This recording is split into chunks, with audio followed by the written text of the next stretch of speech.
28 अगस्त 2025। पहला पाठ थिस्सलुनीकियों के नाम संत पौलुस का पहला पत्र, अध्याय 3, पद संख्याएं 7 से 13। भाइयों, हमें अपने सब संकटों और कष्टों में आप लोगों की विश्वास की सांत्वना मिली है। यह जानकर हम में अब नए जीवन का संचार हुआ है कि आप प्रभु में दृढ़ बने रहते हैं। आपने हमें प्रभु के सामने इतना आनंद प्रदान किया है। हम आप लोगों के विषय में ईश्वर को पर्याप्त धन्यवाद कैसे दे सकते हैं। हम दिन रात आग्रह के साथ ईश्वर से यह प्रार्थना करते रहते हैं कि हम आपको दोबारा देख सकें और आपके विश्वास में जो कमी रह गई है उसे पूरा कर सकें। हमारा पिता ईश्वर और हमारे प्रभु यीशु हमारे लिए आपके पास पहुंचने का मार्ग सुगम बनाए।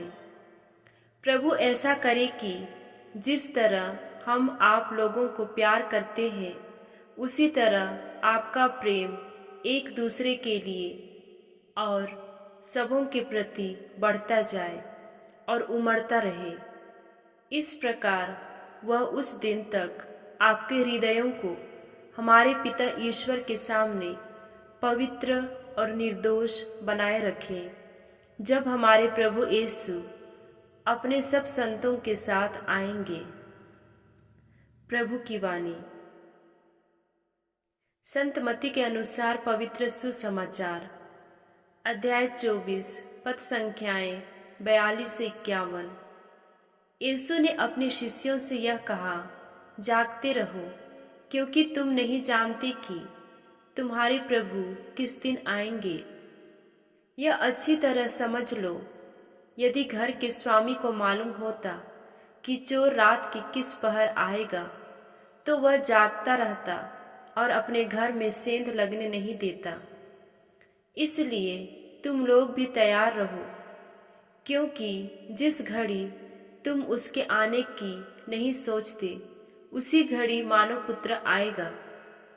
कौन ऐसा ईमानदार और बुद्धिमान सेवक है जिसे उसके स्वामी ने अपने नौकर चाकरों पर नियुक्त किया है, जिससे वह समय पर उन्हें रसद बांटा करे।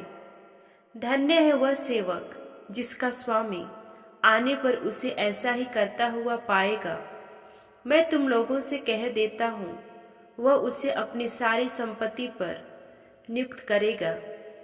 परंतु यदि वह बेईमान सेवक अपने मन में कहे, मेरा स्वामी आने में देर करता है, और वह दूसरे नौकरों को पीटने और शराबियों के साथ खाने पीने लगे, तो उस सेवक का स्वामी ऐसा दिन आएगा जब वह उसकी प्रतीक्षा नहीं कर रहा होगा, और ऐसी घड़ी जिसे वह नहीं जान पाएगा।